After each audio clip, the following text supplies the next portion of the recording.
Dear students, today we shall study the second part of rearrangement or reordering.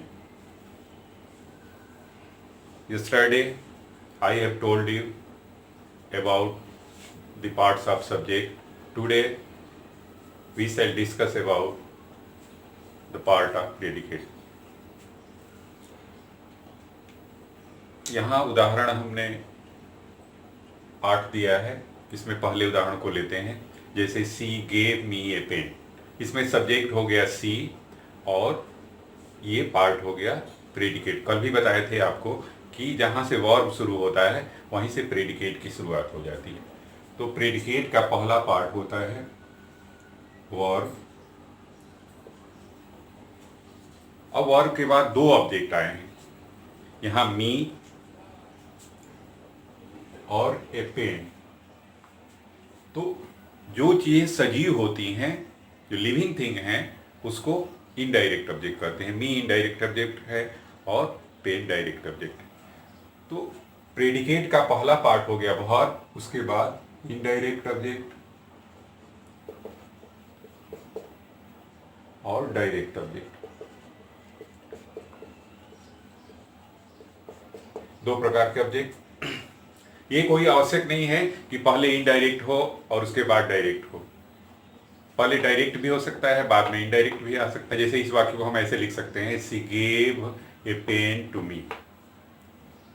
तो अगर पहले direct object लिखा जाए, बाद में इनडायरेक्ट ऑब्जेक्ट लिखा जाए, तो बीच में टू या फार का प्रयोग करना होता है। दूसरे उदाहरण को लेते हैं, my father wrote a letter to me. यहां सब्जेक्ट हो गया माई फादर और यहां से प्रेडिकेट हो गया। प्रेडिकेट का पहला पार्ट हो गया verb, wrote. A letter direct object और मी इनडायरेक्ट ऑब्जेक्ट। अब यहां आप देखें कि पहले इनडायरेक्ट नहीं है, पहले डायरेक्ट ऑब्जेक्ट आया है, बाद में इनडायरेक्ट ऑब्जेक्ट आया है, इसलिए बीच में टू का प्रयोग हुआ है। तीसरे उदाहरण को लेते हैं, ही हेट्स स्मोकिंग। हेट्स और स्मोकिंग यहाँ प्रेडिकेट का पार्ट हो गया, पहला पार्ट हो गया वर्ब और ये है ऑब्जेक्ट स्मोकिंग। अब ऑब्जेक्ट कई चीजें हो सकता है, जैसे वर्ब के फर्स्ट पार्ट में आईएनजी लगता है तो वह जीरंड हो जाता है, तो ऑब्जेक्ट जो है स्मोकिंग जीरंड है। चौथे उदाहरण को लें, my wife loves to sing. तो यहाँ प्रेडिकेट का पार्ट हो गया लव्स टू सिंग, तो यहाँ पहला भाग हो गया वर्ब और टू सिंग ये ऑब्जेक्ट है। ऑब्जेक्ट क्या है? तो वही ये वर्ब के पहले टू लगा है, इसको हम इंफिनिटिव कहते हैं।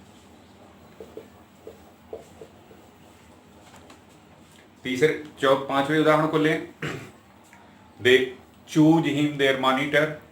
तो चूज से लेके और यहां तक प्रेडिकेट का पार्ट हो गया, ये चूज हो गया वर्ब, ये हो गया ऑब्जेक्ट। अब आप देखें कि ऑब्जेक्ट रखने के बाद भी वाक्य का अर्थ पूरा नहीं होता है। अगर हम इसको बंद कर दें देयर मॉनिटर, तो दे चूज हिम, अर्थ स्पष्ट नहीं हो पा रहा है। इसलिए इस देयर मॉनिटर यहां कॉम्प्लीमेंट है, कॉम्प्लीमेंट कहा जाता है। जो वाक्य का अर्थ पूरा करने के लिए रखा जाता है उसको कॉम्प्लीमेंट कहते हैं।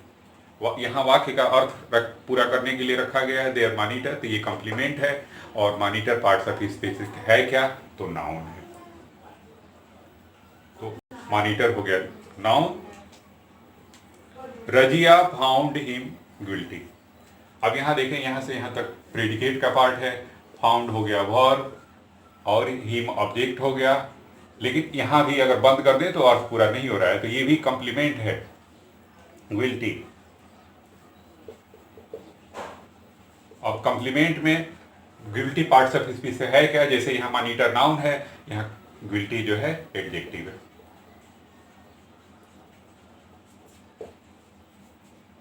कोविड-19 made us worried.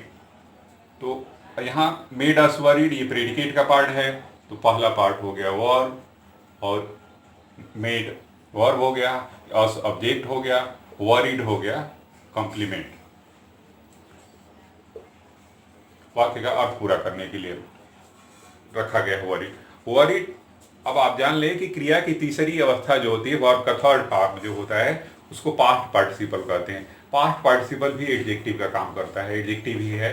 Third form आया यहाँ तो ये एडजेक्टिव है, तो कंप्लीमेंट पार्ट्स ऑफ स्पीच फिर से यहाँ ही एडजेक्टिव है।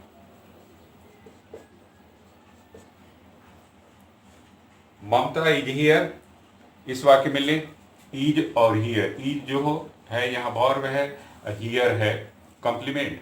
अब हियर कंप्लीमेंट क्या है, parts of speech here there, ये एडवर्ब है। अब हम फिर एक बार देखते हैं ऊपर से। प्रेडिकेट के पहला जो भाग होता है, प्रेडिकेट का जो पहला भाग होता है वो वर्ब होता है। उसमें दो चीजें आ सकती हैं, इनडायरेक्ट ऑब्जेक्ट और डायरेक्ट ऑब्जेक्ट। जो सजीव चीजें होती हैं इनडायरेक्ट, जो निर्जीव होता है डायरेक्ट ऑब्जेक्ट। लेकिन हर स्थिति में नहीं, कभी कभी इसमें बदलाव हो सकता है।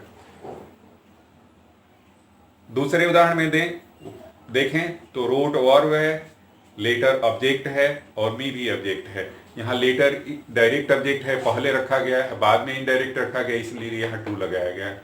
तो हम अगर स्थान का बदलाव कर देते हैं, पहले इनडायरेक्ट ना करके पहले डायरेक्ट करते हैं, बाद में इनडायरेक्ट करें, तो बीच में टू फॉर प्रीपोजिशन का प्रयोग होता है। ही हेट्स स्मोकिंग, यहाँ हेट्स वर्ब है, स्मोकिंग ऑब्जेक्ट है। ऑब्जेक्ट क्या है ये, तो वर्ब में फर्स्ट फॉर्म में अगर आईएनजी लगता है तो उसको जीरंड कहते हैं, तो स्मोकिंग जीरंड है, ऑब्जेक्ट जीरंड हो गया। यहाँ my wife loves to sing, यहाँ प्रेडिकेट का पार्ट हो गया loves to sing, loves verb हो गया, टू सिंग ऑब्जेक्ट हो गया। ऑब्जेक्ट क्या है, तो इंफिनिटिव है, क्रिया की पहली अवस्था में टू लगा हुआ है। They choose him their monitor, choose verb हो गया, हिम ऑब्जेक्ट हो गया, लेकिन अर्थ पूरा नहीं हो रहा है, तो अर्थ पूरा करने के लिए एक शब्द रखा गया है, तो इसको हम कहते हैं कंप्लीमेंट। जो वाक्य का अर्थ पूरा करने के लिए इसको कंप्लीमेंट कहा जाता है, हिंदी में पूरक। तो पूरक ये मॉनिटर है क्या, तो नाउन है। उसी तरह यहाँ वाक्य का अर्थ पूरा करने के लिए गिल्टी रखा गया है, तो गिल्टी क्या है, पार्ट्स ऑफ स्पीच, तो एडजेक्टिव है।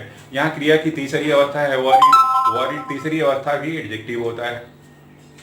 यहाँ हियर है, वाक्य का अर्थ पूरा करने के लिए, जैसे यहाँ देखें ममता इज हियर, इज के बाद अगर बंद कर दें हम हियर यहाँ हाथ से, तो अर्थ पूरा नहीं हो रहा है, पूरा करने के लिए यहाँ भी रखा गया, ये भी कंप्लीमेंट है, हियर एडवर्ब है, पार्ट्स ऑफ स्पीच। आइए कुछ उदाहरण देखते हैं रीअरेंजमेंट के। आपको बोर्ड की परीक्षाओं में ऐसे ही वाक्य बिखरे हुए मिलेंगे, आपको सजा के वाक्य बना देना होता है, ये रीअरेंजमेंट कहते हैं या रीऑर्डरिंग इसको कहा जाता है। अब पहले हमको खोजना है, पीछे आप देख चुके हैं कि सबसे पहले वाक्य में हम डिटरमाइनर रखते हैं, तो डिटरमाइनर ए है, ए को रख देंगे। उसके बाद एडजेक्टिव खोजते हैं, तो bold parts of speech adjective है। अब क्रिया की तीसरी अवस्था एडजेक्टिव का कार्य करती है, तो यह यहाँ क्रिया की तीसरी अवस्था है, लेकिन यहाँ एडजेक्टिव का कार्य कर रही है। फिर अब चाइल्ड हेड वर्ड है, नाउन है, मेन वर्ड है, इसको रखेंगे। उसके बाद प्रेडिकेट के पार्ट हमको रखने होते हैं, तो इज वर्ब है, वर्ब के बाद आप सजा कर रख दीजिए। अब दूसरे उदाहरण को देखते हैं। सबसे पहले डिटरमाइनर खोजिए, इसमें तो डिटरमाइनर दी है, दी को रख देंगे। उसके बाद एडजेक्टिव खोजेंगे, तो ओल्ड एडजेक्टिव है, ओल्ड रख दिए। उसके बाद हेड वर्ड है, मेन वर्ड, तो हेड वर्ड या मेन वर्ड मैन है, मैन को रख दिए। उसके बाद एडजेक्टिवल फ्रेज, फ्रेज खोजना होता है शब्दों के समूह जिसका कुछ अर्थ निकले, तो विथ स्टिक, तो ये एडजेक्टिवल फ्रेज है। उसके बाद वर्ब खोजना है, तो वर्ब मिला फेल डाउन। तीसरे उदाहरण को देखें। सबसे पहले हमको डिटरमाइनर दी है, कनिंग एडजेक्टिव है, क्रो हेड वर्ड है और वर्ब है। चौथे उदाहरण में देखें, कभी कभी आपको ऐसा मिलेगा कि सब्जेक्ट के पार्ट बड़े होंगे, कभी कभी सब्जेक्ट का पार्ट छोटा होगा, प्रेडिकेट का पार्ट बड़ा होगा। ये ऊपर वाले तीन उदाहरणों में सब्जेक्ट का पार्ट बड़ा है, यहाँ से यहाँ तक सब्जेक्ट है, सब्जेक्ट का पार्ट बड़ा है, प्रेडिकेट थोड़ा सा है, केवल वर्ब। लेकिन यहाँ लास्ट उदाहरण में, चौथे उदाहरण में आप पाएंगे कि सब्जेक्ट छोटा है, प्रेडिकेट का भाग बड़ा है। तो सब्जेक्ट हम यहाँ खोज लें, पहले माई मदर, यह सब्जेक्ट को रख दिए। उसके बाद अब प्रेडिकेट का पार्ट है ज्यादा बड़ा, तो अब सबसे पहले आपको मिलेगा वॉर के बाद दो ऑब्जेक्ट मिलेंगे, एक इनडायरेक्ट ऑब्जेक्ट अस और स्टोरी डायरेक्ट ऑब्जेक्ट। अगर यहाँ कहीं टू या फार होता तो हम क्रम बदल सकते थे, लेकिन यहाँ कोई प्रीपोजिशन है नहीं टू या फार, इसलिए हम पहले इनडायरेक्ट को रखेंगे, उसके बाद डायरेक्ट को रखेंगे। ये एक्सरसाइज कुछ रहे, आप आपको सुझाव दिया जाता है कि आप रेनर मार्टिन से एक्सरसाइज करें, रियार्डनी का, रीअरेंजमेंट का, या किसी भी किताब से करें। कहीं कठिनाई होती है तो आप कमेंट बॉक्स में डालें और समाधान खोजने की कोशिश करें।